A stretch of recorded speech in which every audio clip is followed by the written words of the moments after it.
lento iqala esikoleni wena uthe uma esikoleni kwangazusuyela uma wakho nobaba wakho iqale nje lapho nje lento kwanguzusuyela yena ngokuthi uma kodwa wakho ugodukile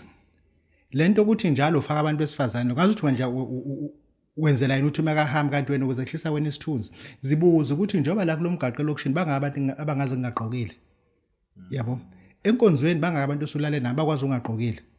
yabo kunezinto ezila ikhanda lakho okuyizona ezwrong ezokugcina zikwenza ukuthi ungayindawo because iwealth ila kuwena at night at daytime at breakfast at morning time think wealth how to come out from this poverty alive not dead yabo kwabantu bafuna ukuphuma enhluphekweni ngento ezobabulalisa bethi haya kwezwe iCIT kothathwa icash in transit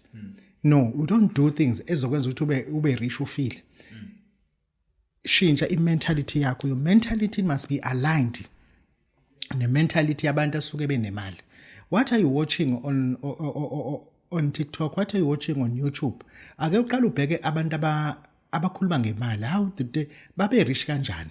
and uma uzoba rich awudinga imali udinga iidea abantu bathi yabona nje mase ngibe ne-million mina ngabe ngigranda ngiqale mengase ngibe nempatha kanazi iidea ukuthi njobe eno-10,000 manje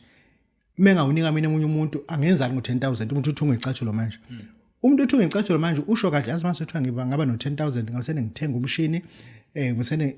ngilungisena le ndawo ngenza ibe enkulu usenayo mentality ukuthi azimuntu ngaba no-10,000 100,000 ngathenga imishini ukuthi ngivule indawo eningi zokwenza icathulo kodwa yena uthi ufuna i-million yabo ufuna i-million because akana idea business une idea ukuthi athole imali sinobufakazi babantu abafika kuthina bekhala in tears ethi Babu Dokotela nje anginalutho endlini mangase ngibe nemali ngivusa amakoti SHOW-3 ufuna malini amakoti SHOW-3 akana understand ngimutshela ukuthi amakoti SHOW-3 adinga 50,000 kwaba na 50,000 athi cha ngithi ungaba nawo ngawenza naye ngasena khaka amakoti sho wakhe kanjani u50,000 ungakuzobe nawo ngoba kusho ukuthi xa kunabantu abakhona itafuna uqala bakhokhela engisho ukuthi iwealth yakho it is here in your brain amandla bakho that must work as your antenna as an aerial to absorb izinto ezizala